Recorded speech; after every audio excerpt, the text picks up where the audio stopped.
La historia que le vamos a contar hoy comienza en 1951.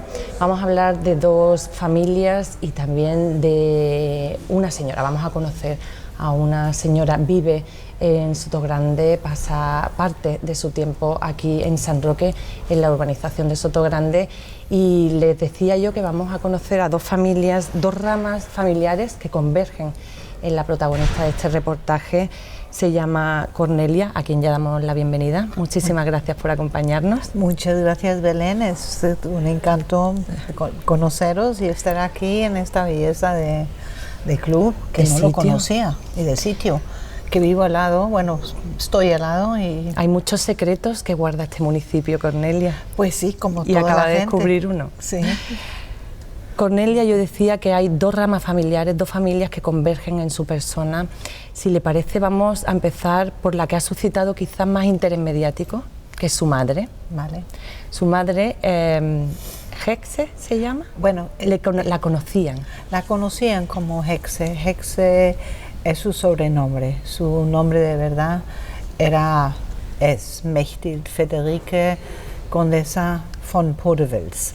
Ese es el nombre impronunciable para mí, sí, lo sabemos. No pasa nada. Complicado. No para muchos. Decía yo que es la que más interés mediático ha suscitado porque una familia importante en Alemania, una situación en plena Segunda Guerra Mundial en Alemania. ¿Y qué le ocurre a su madre?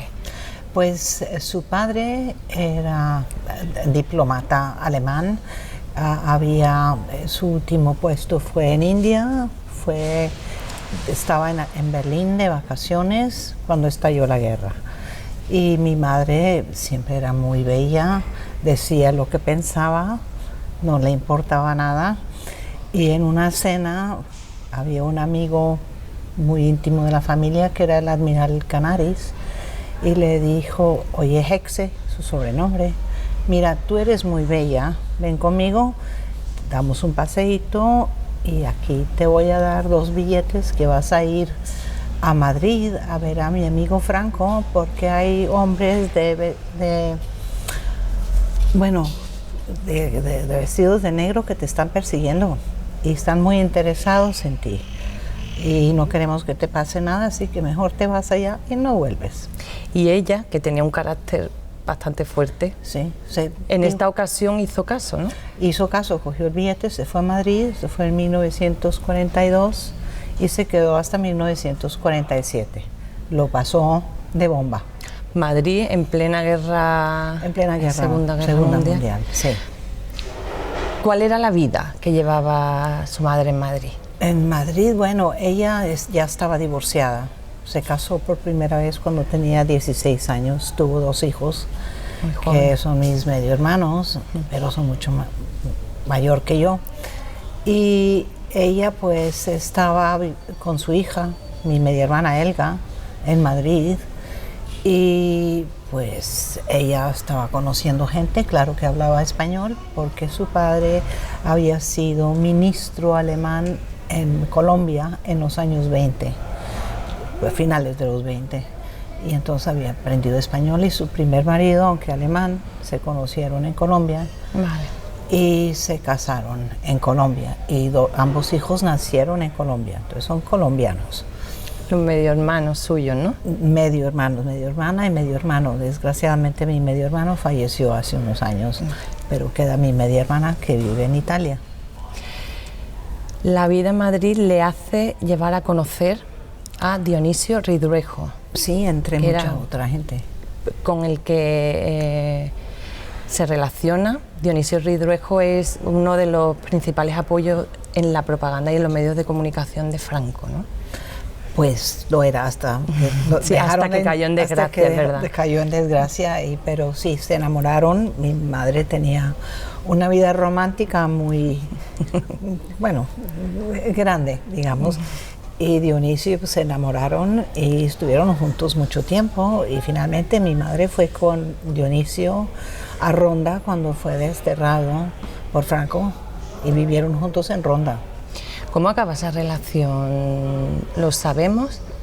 Pues salió un artículo en El Mundo, creo que fue, no, a lo mejor tú sabes Sí, más en el que mundo en el 2009 creo que era. Y así pues a través de ese artículo conocí al escritor del artículo, porque lo que estaba diciendo en el artículo no era verdad, porque sugería que mi madre era un espía alemán, que era todo lo contrario. Ella estaba escapada del régimen de Hitler, por eso estaba en España. Así que protegida por Canaris y Franco, y que eran muy amigos. ¿Cómo vivió, si lo conoce su madre, el final del almirante Canaris? ¿Cómo vivió esa historia terrible que pasaba poco antes de acabar la Segunda Guerra Mundial? Pues desgraciadamente eso sí no lo sé, porque nunca me lo contó, ¿no? Pero sí que tuvo que ser bastante impactante para ella, ¿no? Claro que sí, fue impactante, pero no solo fue Canaris, fue Stauffenberg, porque mi nombre es Uexküll y la madre de Stauffenberg era Uexküll, era muy cercana, ¿no? Era parte de la familia. Así que nos tocó bien duro. Mis otros abuelos también se habían fugado de Alemania y estaban viviendo en Capri. Porque eso es otro cuento. Vamos a conocerla también, porque no solo su madre, los abuelos maternos nos ha adelantado un poco que fue ministro en Colombia, después también pasó por la India, su abuelo materno, ¿no? Mi abuelo materno, mientras que estaba en Colombia, conoció a un doctor suizo, que era, no sé, que es entomólogo, alguien que le gustan los bichos, los ¿veterinario? No. Esos son los que cuidan a los bichos. Esos cuidan a los bichos, no los curan. No, estaba interesado en mariposas, en bichos de esa clase. Y había comprado esta finca enorme de 5,000 hectáreas en Colombia y no estaba casado, no tenía hijos, y convenció a mi abuelo de comprar esta finca. ¿Por qué y cómo lo hizo? No tengo ni idea, pero efectivamente lo hizo. Pero mi abuelo le decía que no, él era diplomata, que se iba a ir, que después de 3 años ya lo mandaban a otro destino, ¿no? Pero lo hizo, lo compró efectivamente, y siempre tenía administradores alemanes que llevaban la finca. Él siguió de Colombia para Egipto, antes de ir a la India, y de Egipto fue a la India. Y mi madre, claro, vivió toda esa vida también. Bueno, primero estaba en Colombia con el primer esposo, pero sé muy poco de esa época de su vida. ¿No? Sí.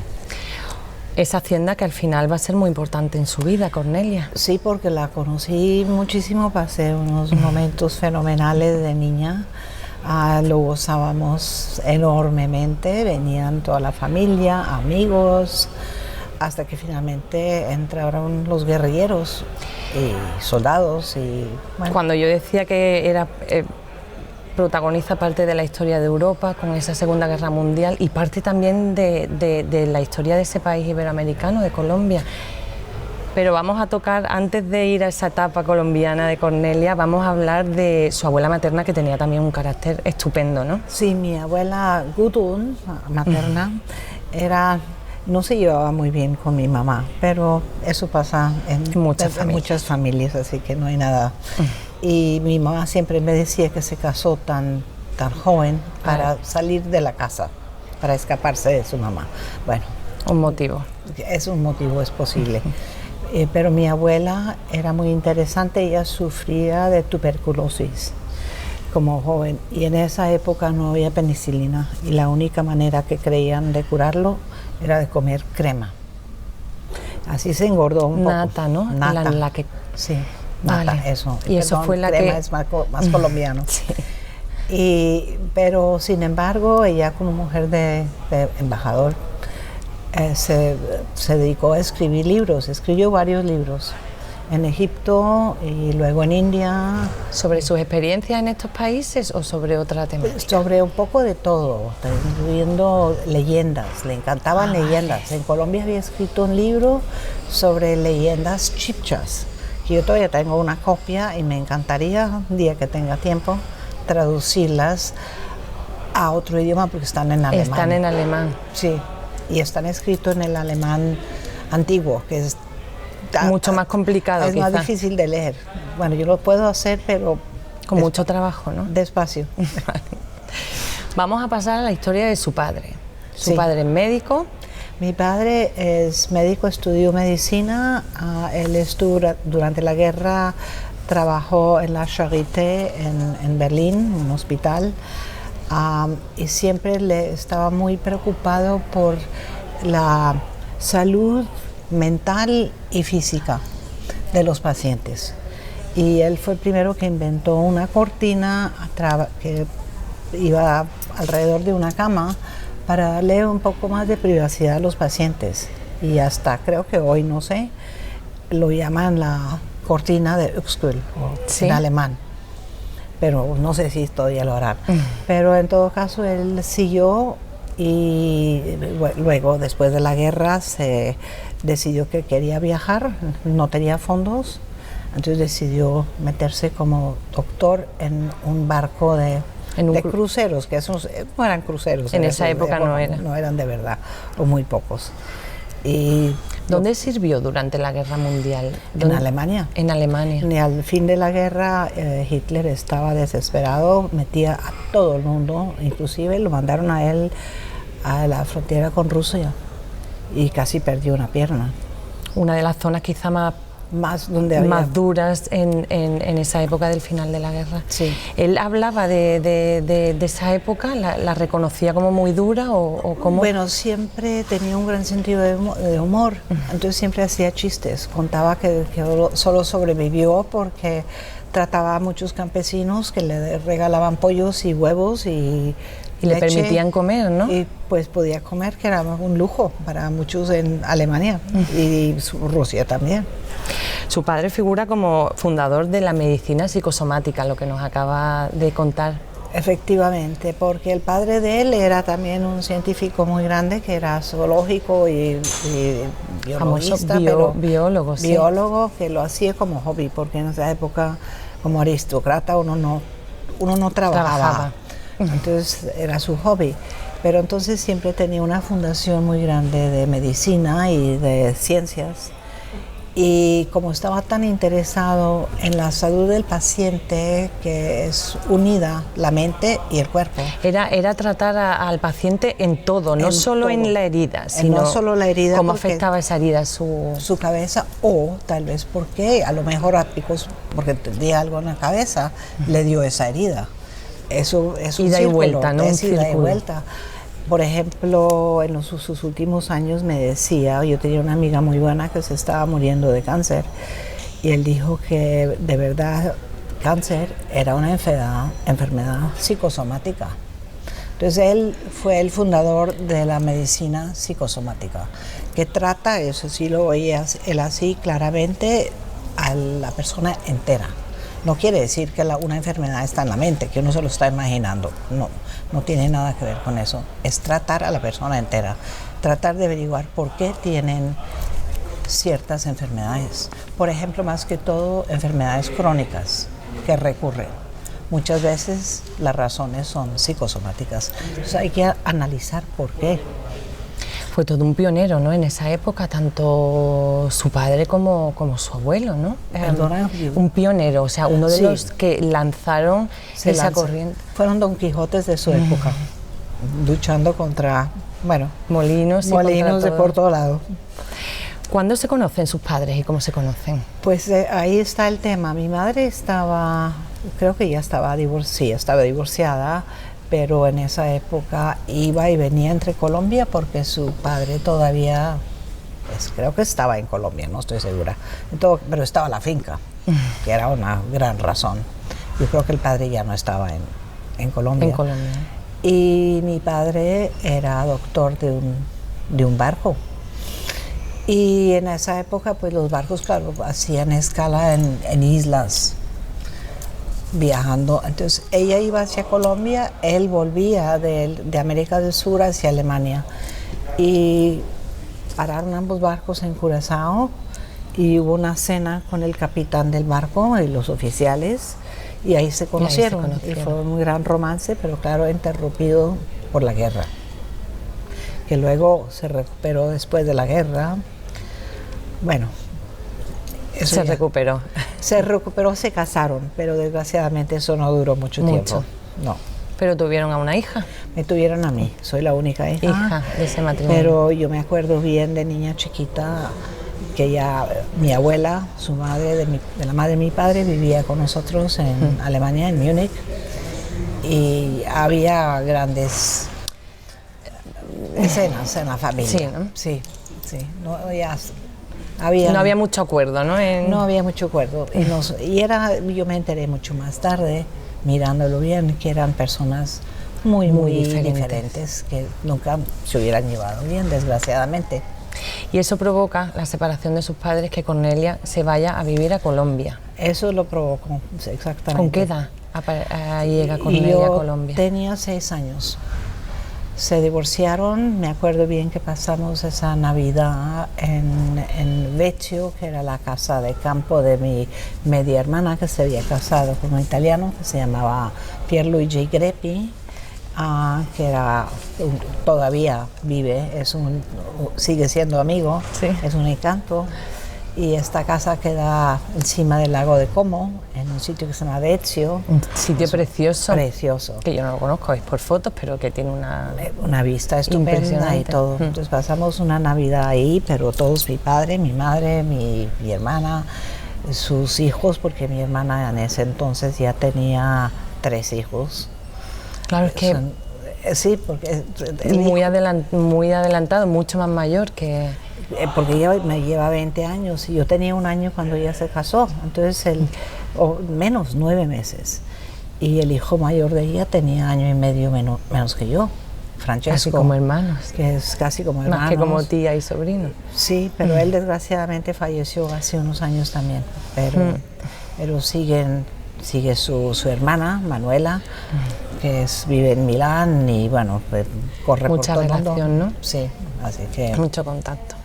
Sí, pasan esas Navidades y luego embarcamos mi mamá me cogió un barco de plátanos, que no eran cruceros, era como, bueno, estaba equipado para llevar a algunos pasajeros. ¿Pero bien. Porque tenía mucha prisa?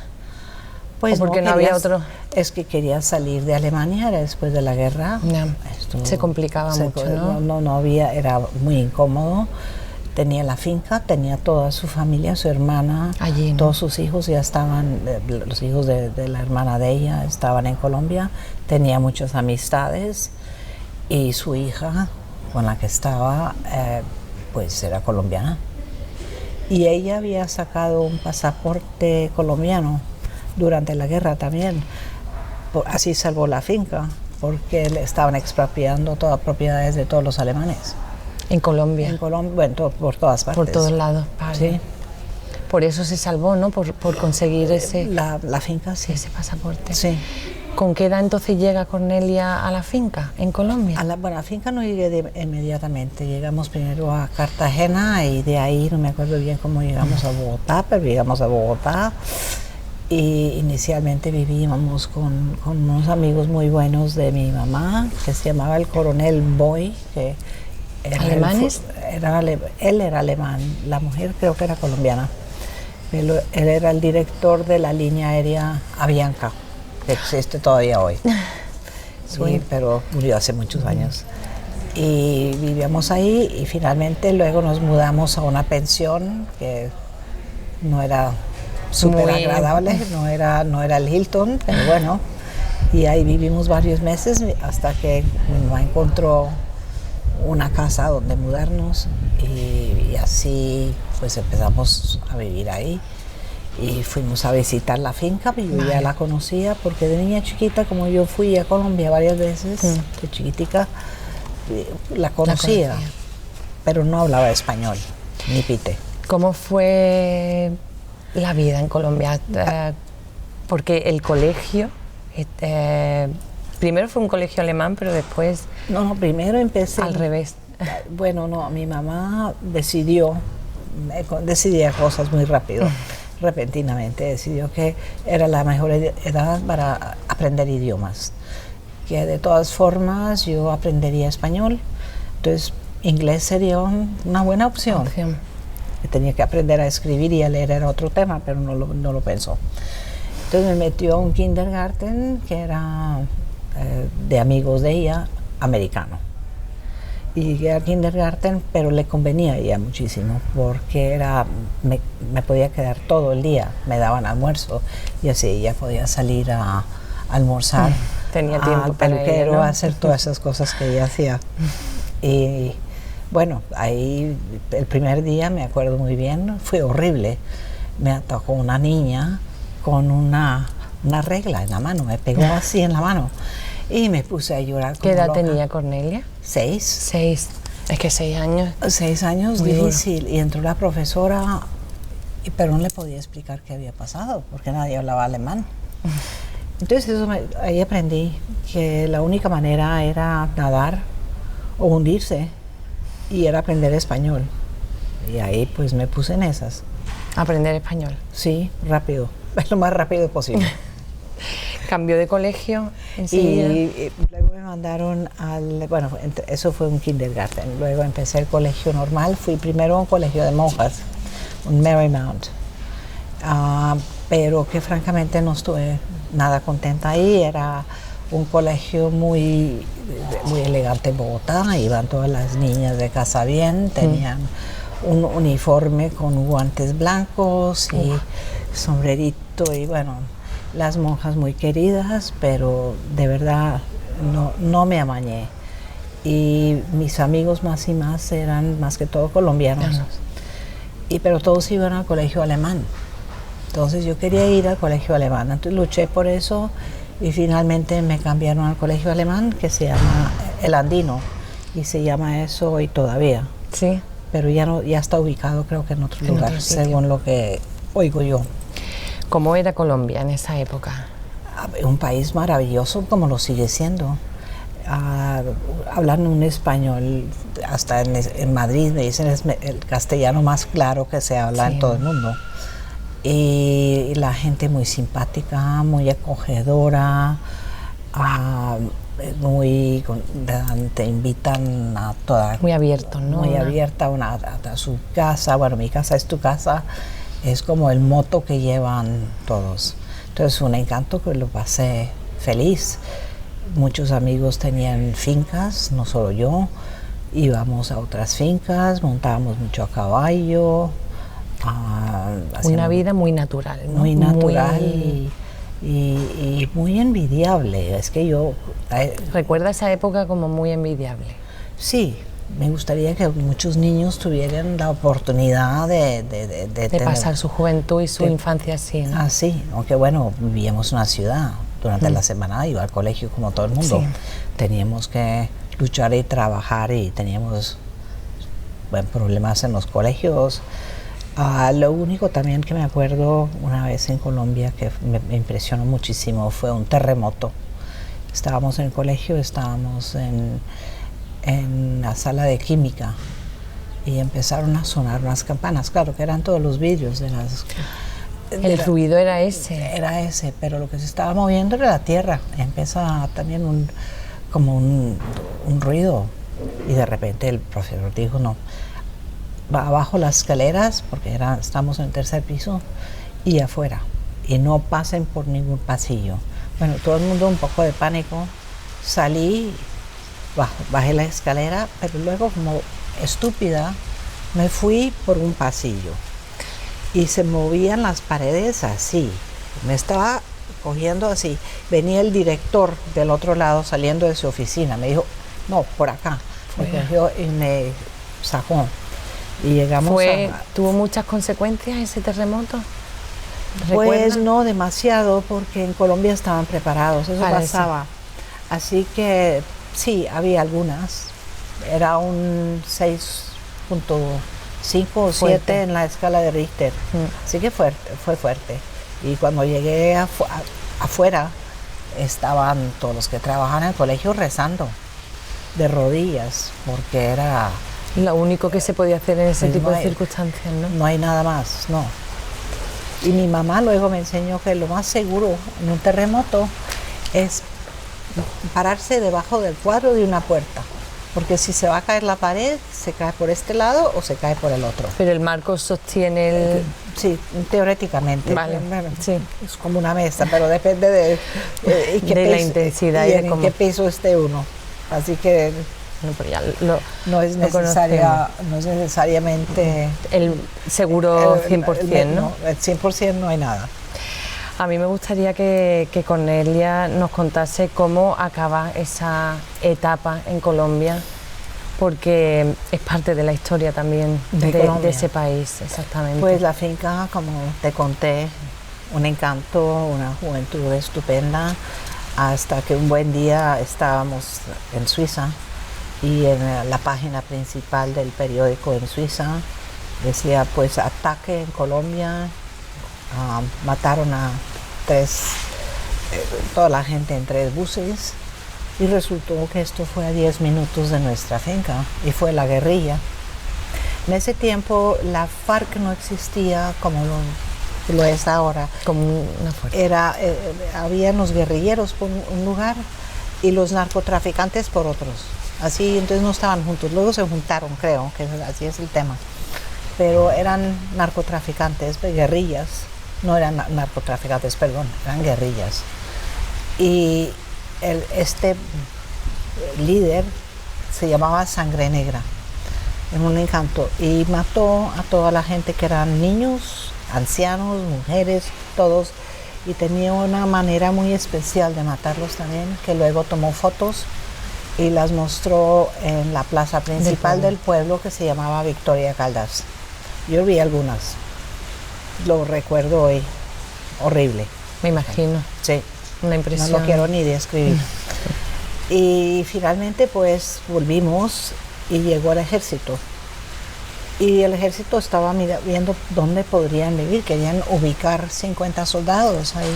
Y mi mamá dijo, pues vénganse a la casa, es suficientemente grande, cogen toda la planta primera y los oficiales pueden vivir arriba con nosotros. Y así lo hicimos y estuvieron 5 años con nosotros. Y bueno, fue otra época muy interesante. Etapa, ¿no? Tenían 4 lugares de todo el tiempo con gente con ametralladoras. Y me acuerdo un año nuevo, fue estupendo.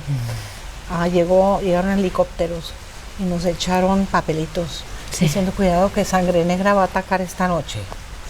Pero era año nuevo, año viejo. Entonces era el día libre de los soldados y no había nada que hacer, se iban. ¿Y qué pasó al final? Pues no nos pudimos ir porque irnos era más peligroso todavía, porque teníamos 26 kilómetros de carretera en polvo para llegar a la carretera principal que iba entre Honda y La Dorada. Entonces pues teníamos que quedarnos. Mi mamá empezó a hacer una escalera del baño hacia el cafetal, que era para huir. Que era abajo para huir. Y llega una niña chiquita que se llamaba Alexandra y le dice, ay, tía Hexe, ¿eso para qué es? Para que los bandoleros suban o nosotros bajamos. Que era algo de pensar. Tuvo más lógica que... Tuvo lógica. Los oficiales se quedaron, pero eran solo 3. No había mucho que hacer. Los soldados nos mostraron a todos nosotros cómo usar una ametralladora.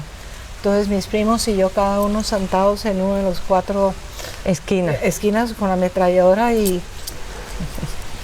ni idea qué hacer. Fin de año diferente, ¿no? Fue un especial. Especial. Sí. Y mi abuela, que vivía todavía, tenía una cantidad de champaña, lo abrió, entonces los grandes todos felices con su champán y nosotros ahí... Montando guardia afuera, ¿no? Montando guardia en el cafetal. Fin de año especial. De nuevo, una decisión de su madre cambia la vida de Cornelia. Bueno, no fue solo decisión de ella, fue en parte de mi padre también, porque mi padre, que tenía toda la razón, yo lo veía cada 2 años. Íbamos a Alemania, a Europa. Y él, cuando yo cumplí 16 años, dijo, no, tiempo de Cornelia se vaya de aquí, si no se casa con un colombiano y eso no. Entonces quería que yo fuese a Alemania a un internado que se llama Salem, que es el precursor del internado donde mataron al príncipe Carlos, que se llama Gordon Stone. Gordon Stone fue empezado por Salem. Vale. Y mi mamá dijo, no vamos a hacer eso. Pero mi mamá en esa época había conocido una señora que se llamaba Frances Howard, que es la hermana del que era vicepresidente de Estados Unidos en esa época bajo Johnson. Y la había invitado a ir a Washington. Pues mi mamá dijo, pues perfecto, vamos a Estados Unidos. A mí me mandó a unos amigos de mi papá que tenían caballos y un barco de vela, la pasé fenomenal. Y ella se fue a Washington y ahí conoció su nuevo gran amor, un señor que se llamaba Humphrey Evans, que estaba recientemente divorciado, trabajaba para el CIA. Y bueno, se decidieron casarse. Entonces mi mamá dijo, bueno, solución del problema, en vez de Alemania, venimos a Estados Unidos.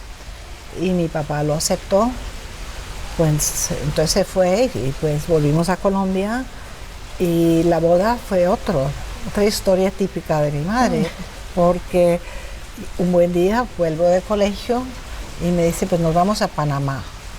Y le dije, ¿y ahora qué, mami? ¿Por qué vamos a hacer en Panamá? Nos vamos a casar. Nos vamos a casar. Y así lo puso ella. Dije, ok, entonces ¿cómo va a hacer eso? Es que para sacar la visa, para ir a Estados Unidos, tengo que casarme por poderes. Entonces, bueno, yo con cada excusa para no tener que ir al colegio, pues, estupendo. Nos casamos. Nos vamos a casar. Nos metimos, y claro, Bogotá está muy alto. Entonces vivíamos siempre vestidos de lana, de paño. Y Panamá, hace calor. Tierra caliente, como la llamamos. Y llegamos a Panamá y habían perdido las maletas. Entonces tuvimos que ir de compras. Bueno, no es lo peor que le puede pasar a uno. Y fuimos de compras y nos instalamos en el Hilton, creo que era. Y al día siguiente fuimos a un lugar nada apetitoso, especial en la ciudad, a la oficina de un abogado. Y ahí de repente salieron y cogieron un indio que estaba caminando por la calle. Y dice, venga, usted va a ser el testigo, o la persona que tiene que ser el proxy. Yo dije, pero mami, ¿estás segura de lo que estás haciendo? Este señor no lo conocemos bueno, pero así fue, se casaron, el señor se fue. Consiguieron la visa, ¿no?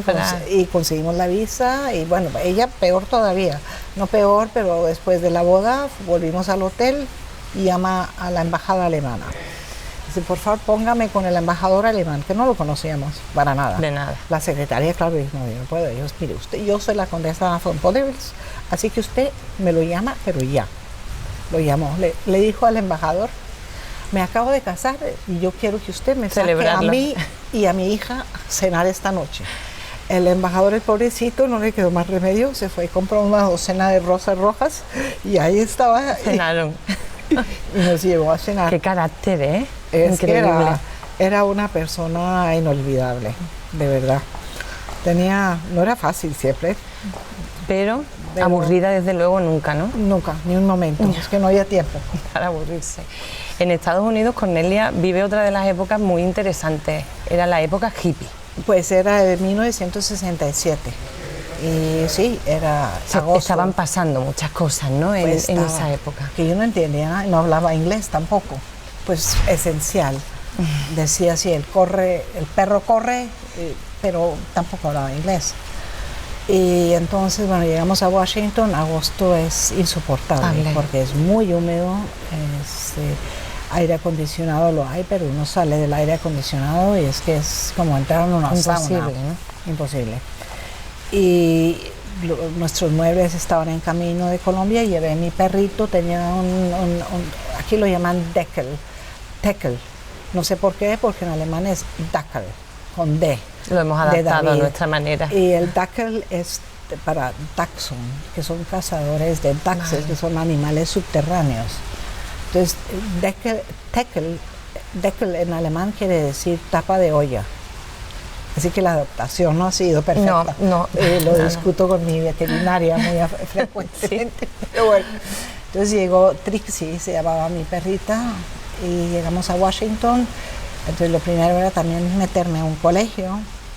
Me metieron a un colegio que era muy especial. En Washington iban muchos diplomatas en el lugar, porque Washington está dividido en 4 partes: Northwest, Northeast, Southwest y Southeast. Y Northwest es el único lugar donde se puede vivir de verdad, porque es bastante peligroso también. Sí. Eso ya estaba acostumbrada, así que no era nada nuevo. Entonces entré a este colegio Maré y francamente no me gustó nada tampoco. Porque las primeras elecciones en colegio con Cornelia no funcionaban, ¿no? Para mí no, parece que no, es que todo el mundo andaba con la nariz arriba y eso no me funciona muy bien. Pero entonces escogí yo otro colegio que era no era tradicional, pero me encantó. Porque suficiente, ¿no? Estudiaba filosofía, literatura, cosas que normalmente se estudian en la universidad, no en el colegio. Parece que no estoy construida para colegios tradicionales. Pero efectivamente llegamos y nos ubicamos y empezamos la vida. Y pues no lo sabía en ese entonces, pero mi mamá tenía un amigo que conoció a través de esta Frances Howard, que se llamaba Joseph Hasek, que se pronuncia checo. Y el hijo de él acababa de llegar de Oxford, se acaba de graduar. Entonces mi mamá pensó, bueno, buenísima idea de invitarlos a tomar una copa. Entonces vinieron una noche, él vestido en un traje en agosto de paño, pero como un bancario, y corbata, y yo en muy formal, blue jeans y con cosas de hippie y camiseta hindú, y bueno, no me gustó la pinta para nada, pero... Vamos a contar que ese señor que conoció Cornelia, ese chico con traje, con corbata y con aspecto muy, muy serio, ha sido una persona muy importante. En mi vida sí, fue porque nos casamos eventualmente. 10 años más tarde. Eso le iba a preguntar, 10 años después, ¿no? Sí, 10 años después. Bueno, yo tenía 16 años. No había terminado el colegio, no había empezado la universidad, todo eso. Entonces, Jan, que tiene una historia también, su familia apasionante también, y parte de la historia de la República Checa. ¿De dónde venía Jan? Jan, bueno, él nació en Praga en 1945 en la casa familiar, que es una casa bellísima que queda en la parte donde están todas las residencias de embajadores. Las embajadas. Embajadas, sí, y es que la República Checa, antes era Checoslovaquia, en 1994 se separaron los dos países, entonces por eso es ahora la República Checa. Y fue uno de los únicos países, según pienso yo, donde devolvieron propiedades que fueron expropiadas por los comunistas. Porque al final se tuvieron que escapar. Fueron sacados por CIA, según lo que me cuentan. Por la CIA, ¿no? Por la CIA, perdón. Sí. Y lo que CIA digo que es una enfermedad. ¿Qué es eso? No. Y finalmente, muchos años más tarde, nos devolvieron esa casa. Yo la tengo ahora, es mi casa, mi oficina. Acabo de hacer en Praga. En Praga. Sí. Tenemos ¿Qué edad tenía Jan cuando lo sacan de la...? Se escaparon. La mamá, la hermana de Jan, que tiene 5 años más, y Jan, él tenía 3 años. Así que chiquitico. Y la mamá iba, hasta cierto punto podían ir por coche. Y la familia entera fue sacada por el CIA, pero todos en etapas y no todos juntos. Para no despertar sospechas ni nada. Y también más seguridad, porque si los cogen a todos, pero si cogen a 3, bueno... Hay parte de la familia que se podría salvar. Y mi suegra, que la quería muchísimo, nos entendíamos fenomenalmente, iba a llevar una maleta para esa escapada. Claro, ellos pensaban en esa época que esto era una cosa temporal, que en poco tiempo volverían a su casa y dejaron todo. Menos, bueno, pues sí llevaron joyas, pero ese es otro tema. Y la maleta, pues, ¿qué llevaba en la maleta? Que adivina qué metía en la maleta. ¿Qué hubieras Nada, metido tú? ya. Lo básico para sobrevivir, exactamente. Como un cepillo de dientes sería buena idea. Sí, Sí. un básico seguro. Algo así. No, llevaba 2 vestidos negros de Dior. Y cuando me dijo eso, yo le dije, pero Carla, por favor, ¿qué te ibas a poner? ¿Cuál fue la durante idea? el día? Y yo, pues no, me quedaba en la cama, claro, como todo el mundo. Solo necesitaba salir por la noche, ¿no? Solo Con su era traje. como parecida a mi mamá en ese sentido. ¿Se llegaron a conocer? Sí, se conocieron y se hicieron muy amigas, se conocieron. Y los 2 padrastros, porque ella también se había divorciado del doctor Hasek, al que conocí, porque el doctor Hasek era bancario, Joseph, y tenían su familia Hasek, tenían su propio banco en Praga. Pero él estaba por casualidad en Estados Unidos para una conferencia cuando llegó el comunismo. Todo. Y claro, en su época le mandaron un telegrama y no sé qué, un pájaro, a decirle no vuelva. Y se quedó allí, ¿no? Se En quedó. Estados Unidos. Y ella ya sabía que esto no iba a funcionar. Tenían 2 hijos y se había casado, no estoy segura por qué. Pero ella era muy rica. Una familia que se llama Politsky, suena más rusa que checa, pero es una familia importante también. Y ella ya había conocido su gran amor, que él trabajaba durante la guerra, trabajó mucho en Francia, porque el padre de él era diplomata también. Entonces hablaba francés perfectamente. Y estaba con la banda de los checos luchando contra los alemanes, desde Londres. La ocupación, vale. Y iba mucho, lo mandaban a ayudar a los la resistencia en Francia. Porque él era parte del M16, el padrastro de Jan. Fue eventualmente después de la guerra, sí. Después de la guerra. Pero en la guerra estuvo ayudando. Estaba con no sé exactamente cómo se llamaban, pero era una banda más que todo checos, que los mandaban desde Londres, que ayudaban a frenar, luchar, ¿no? Por esa manera contra el enemigo común, que era el señor Hitler. La vida en común, ¿dónde empieza de Cornelia y de Jan? La vida en común. Después del matrimonio, ¿se casan en Washington? Nos casamos en Washington, en la capilla de mi universidad, que yo fui a Georgetown, una universidad jesuita, y nos casó mi profesor, que era mi profesor de literatura. Era irlandés, hablaba alemán perfectamente, pero con un acento irlandés tremendo. La mezcla es muy, muy curiosa, pero era un amor de persona, y un jesuita, era amigo, era todo.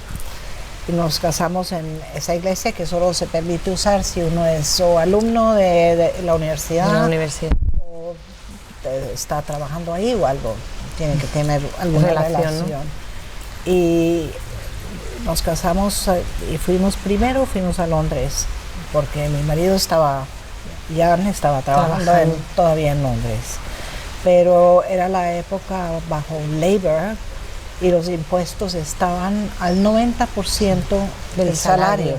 Entonces era imposible. Teníamos una casa bellísima que queda en Pavilion Road, es paralela a Sloane Street, seguro que todo lo conoces, el centro, sí, muy conocida, muy cerca esa calle. de Sloane Square, y teníamos un Mews House, que son unas casas chiquiticas que se usaban antiguamente para meter carrocerías, un garaje de eso.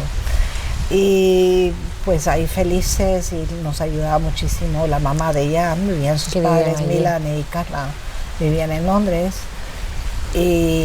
pero Jan tenía que viajar todo el tiempo, su especialidad era bancario de inversiones en el Medio Oriente, más que todo Arabia Saudí, y él tenía que viajar muchísimo.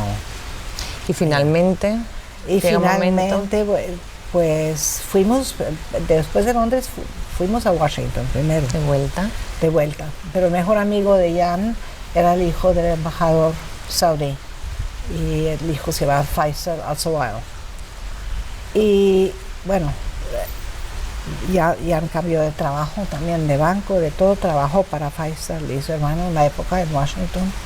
Pero eso no era muy buena idea y él era bancario.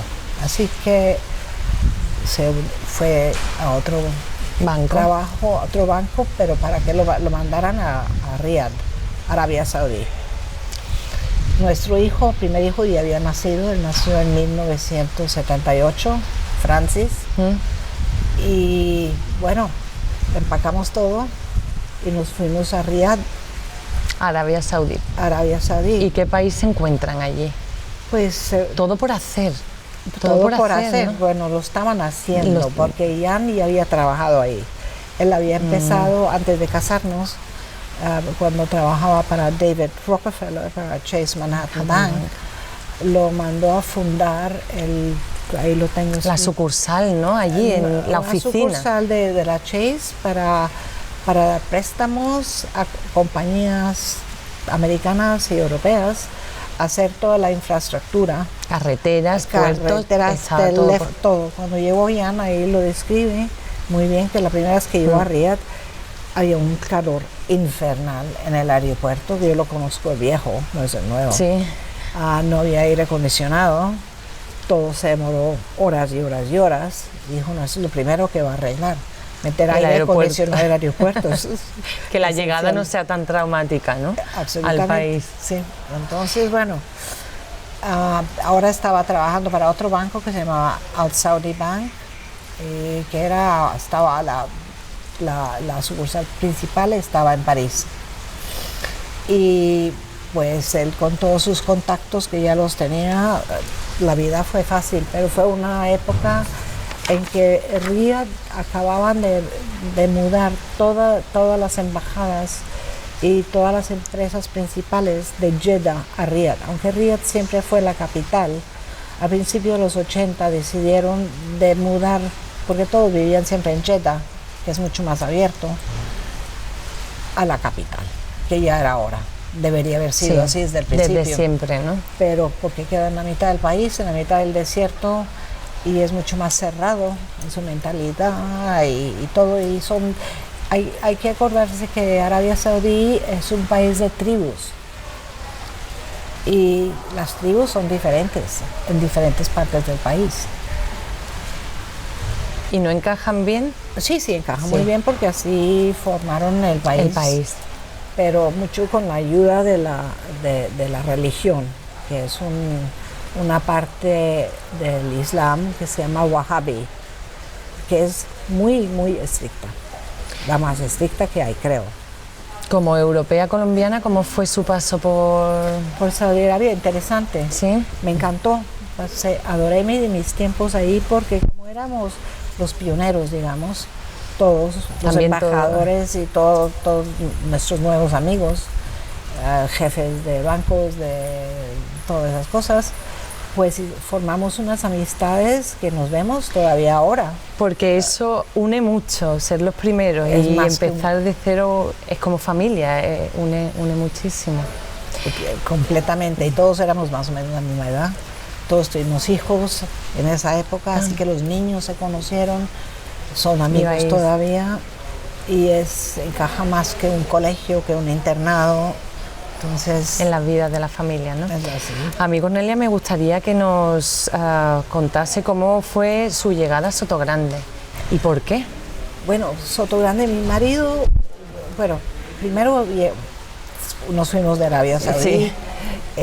Después de 6 años, me encantaron, pero ya era el hijo mayor y era tiempo de ir al colegio más inglés, porque mi marido insistía en la educación inglesa. Yes. Entonces yo le dije, pues bien, pero mi condición es tenemos que comprar una casa cerca al colegio para que él se sienta que su casa está cerca. Entonces eso efectivamente lo hicimos y compramos una casa en un pueblito que se llama Highclere, que queda exactamente donde queda Highclere Castle, que se usa en todas esas series Downton Abbey. Ah, ¿sí? Sí. Ay. Yo lo conozco perfectamente porque ahí iba todo el Le tiempo. suena, ¿no? Le iba suena por los parques. muchísimo. No sé, lo conozco porque me iba en autopata, como decimos en Colombia. Entonces vivimos pues ahí. Mi marido tenía que trabajar en Londres, que queda lejos, era un día duro. Pero él seguía viajando mucho a Arabia Saudí, al Medio Oriente. Así que... Mi micro. Ay. Para que se me escuche bien. Bueno, te escucho perfectamente. Pero bueno... Que seguía viajando muchísimo ya, Él ¿no? seguía viajando muchísimo, pero era la única manera de sobrevivir ese día tan largo, porque era hora y media de casa a la oficina, porque él trabajaba en la City. Entonces llegaba a Paddington, los trenes siguen siendo hasta hoy infrecuentes. Y bueno, pero era el paisaje lindo, vivimos ahí muchos años, pero estábamos ahí todavía cuando mi marido, teníamos Capri también. Para escapar, ¿no? Para escapar, escapábamos a Capri porque era de mi abuela paterna. Y ahí íbamos cuando todos los años que estuvimos en Arabia Saudí, los niños estuvieron ahí. Era la zona de veraneo, ¿no, Capri? Era nuestra zona donde pasábamos los veranos, sí. Porque yo hacía un calor en Arabia Saudí. Había que huir. Había que huir. Entonces yo me iba apenas terminaban los colegios en junio y volvíamos en septiembre. Íbamos a Capri, pero íbamos también a Londres, a Washington. Sí. Hacíamos todo el recorrido a ver todos los abuelos que estaban por toda parte, dispersos, y la pasamos muy bien. Pero Capri, cuando los niños empezaron a ponerse más grandes, el hijo menor nació en Arabia Saudí, así que podría ser saudí, pero no lo es. Pero cuando se pusieron mayores, ya ellos empezaron a aburrir un poco yendo a Capri. Vale. No había golf, habían empezado a jugar golf. Y eso empezó porque vinimos una vez cuando empezó San Roque, el club. Vale. Estaba llevado por un amigo nuestro y pues él estaba, claro, interesado en vender. En esa época le pertenecía a Shunsan, creo. Entonces venimos de vacaciones y nos quedamos un buen tiempo en el San Roque Club. A mí no me encantó mucho. No fue un amor a primera vista, ¿no? Con San Roque, ¿no? Pero ella conocía España. Y mi marido, luego pensó, pues vamos, ¿por qué no vamos a Francia? Al sur de Francia. Mi marido hablaba francés perfectamente, español no. Y le encantan los vinos franceses y la comida francesa. Y yo dije, no. Yo dije, no, eso, ahí llueve mucho. Y yo sí había conocido a Sotogrande cuando estuvimos en San Roque. Era una época donde estaba Sotogrande completamente muerto. Era el mes de julio. Eso fue... ¿Pero de qué año? Eso fue los fines de los años 80. Finales de los 80. Creo, sí, 90. ¿Habría pillado la época de crisis o algo? Sí, había una crisis, eso sí, evidente, porque era como, todo Sotogrande era como un ghost town. No había movimiento, no había vida, no había nada. Pero a mí siempre he sido muy amante del mar, me encanta nadar en el mar. Caballos y mar, quedo contenta. Entonces dije, pues empecé a pensar que eso sí sería buena idea. Y llevamos a los niños a Sotogrande y bueno, poco a poco empezamos a alquilar casas en el verano y venir acá. Y íbamos a Capri menos, pero íbamos, pero menos tiempo, pero pasábamos tiempo aquí también, porque en Inglaterra los veranos no son... No es el mejor sitio para pasar el verano. No. Entonces así poco a poco empezó. Y a los niños les encantaba porque empezaron a jugar golf y tenis mucho más, hicieron amistades. Entonces eventualmente convencí a Jan de, en vez de ir a comprar algo en el sur de Francia, ¿por qué no aquí? Entonces lo convencí, al fin. Y lo que lo convenció al fin fue que muchas veces en los meses de enero, febrero, el sur de Francia está fatal, está lloviendo, hace un frío brutal. Bueno, aquí hace frío también, pero aquí hay sol, aquí es otra cosa. Sí, tenemos la mayor parte de los meses Sí. sol. Bueno, el invierno pasado no fue muy bueno, No. ha llovido mucho, pero necesitábamos agua, así que no nos podemos quejar. No, si queremos agua necesitamos lluvia también. Sí. ¿Y cuál es su relación ahora mismo en Sotogrande? ¿Cómo es el tiempo que pasa aquí? Pues, ¿Está totalmente integrada? Pues sí, porque ¿Después de cuántos años? Estamos, pues, desde 20. que hicimos la casa, casi 20 años. 20 años. Empezamos a hacer la casa, pero ya veníamos antes.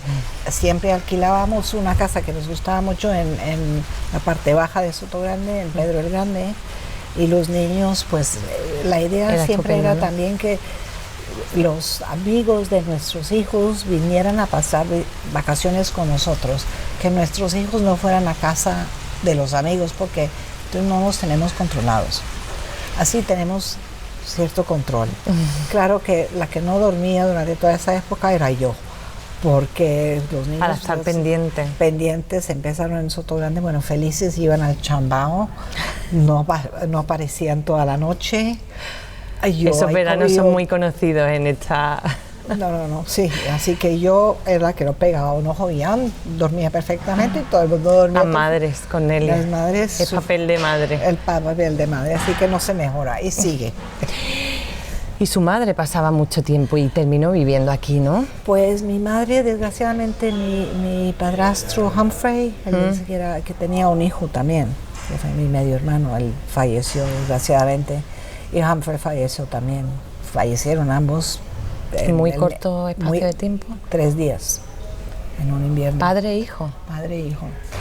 Y luego mi madre, un buen día, ella era muy amiga, de Alinde Romanones. Que vivía aquí. Vivía en Madrid, sí.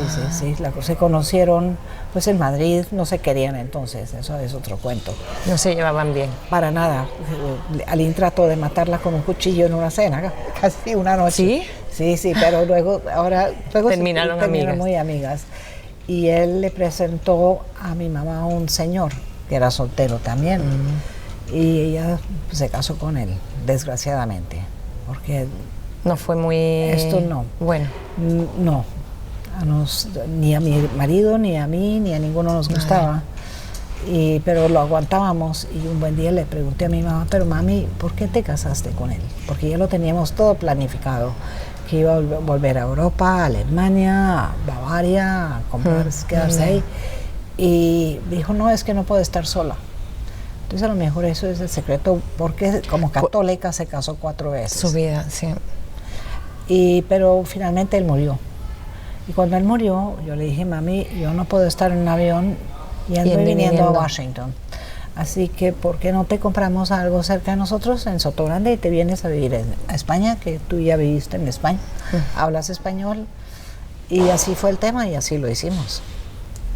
Pusimos la casa en el mercado, la vendimos, la empacamos.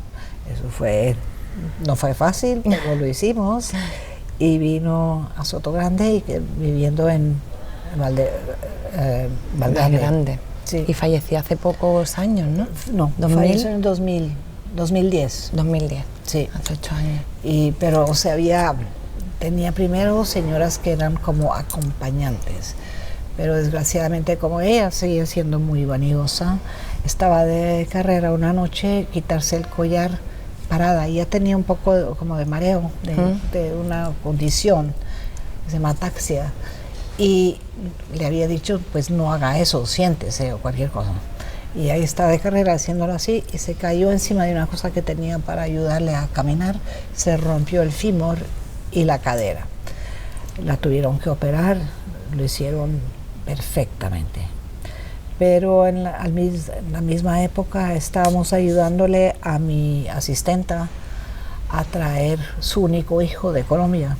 Ella es Julia, es colombiana, y era su gran deseo de traer al hijo. Entonces duró como 18 meses sacar los papeles, porque para colombianos es muy complicado. Es más complicado por todo el tema del terrorismo, todo eso. Pero finalmente lo logramos y justo entonces llegó Nicolás, se llama Nicolás. Y lo bienvenimos, le dijimos, bienvenida Nicolás, ¿cómo está? Ahora cuéntenos de verdad qué es lo que hace usted. Le dije, pues soy enfermero geriátrico. Y pues perdón, pero usted ni ha caído del cielo.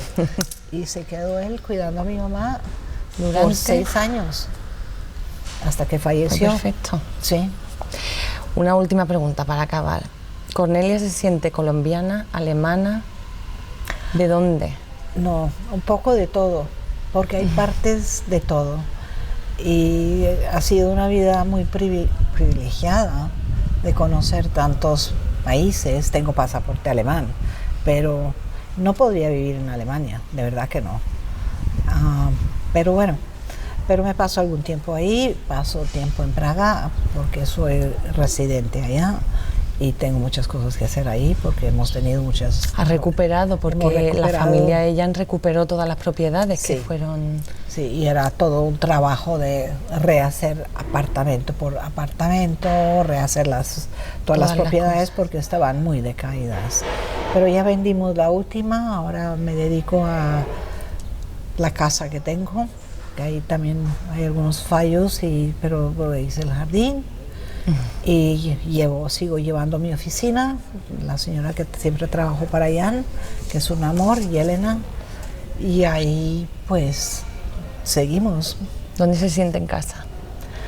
Pues un poco por todo el mundo. Complicado. Es complicado, porque lo sentía en Inglaterra, en Colombia, aquí. Allá donde va a hacer su casa, ¿no?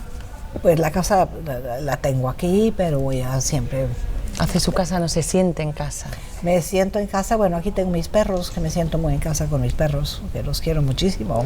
Y eso hace... Y eso, sí, eso lo ubica uno, ¿no? Bastante también, pero viajo y muchísimo. Voy a seguir viajando.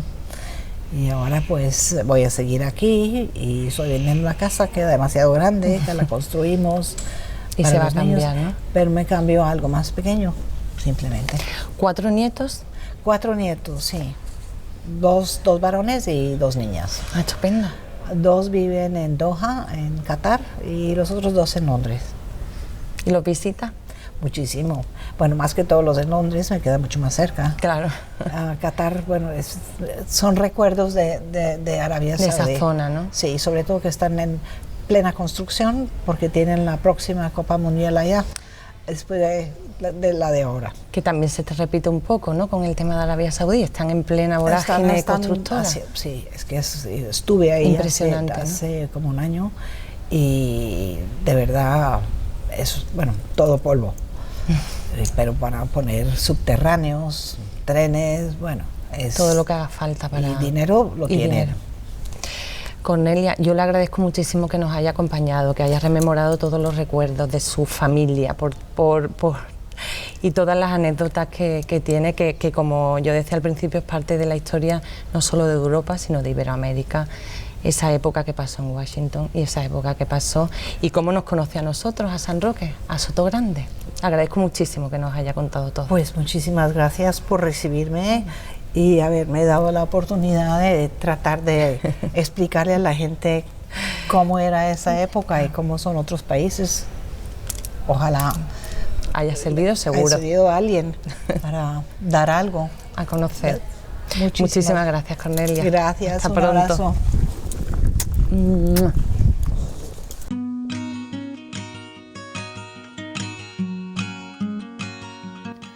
Conocer a Cornelia ha sido una estupenda sorpresa. Cuenta la historia de su vida y la de su familia con una sorprendente naturalidad, y más teniendo en cuenta que gran parte de los miembros de su familia, incluida ella misma y su marido Jan, han transitado por destacados episodios de la historia de la segunda mitad del siglo XX. Acontecimientos que constituían titulares de la información internacional, episodios destacados de la Segunda Guerra Mundial, la aparición de la guerrilla en Colombia, la época hippie en Estados Unidos o la caída del comunismo en la Europa del Este, entre otros. Una experiencia vital que Cornelia ha compartido con Canal San Roque Televisión, con el único afán de transmitir todas las vivencias acumuladas a lo largo de los años y que puedan ayudar a los que nos siguen. Desde hace casi 2 décadas pasa temporadas al año en Sotogrande. Contarla entre nuestros vecinos es todo un privilegio.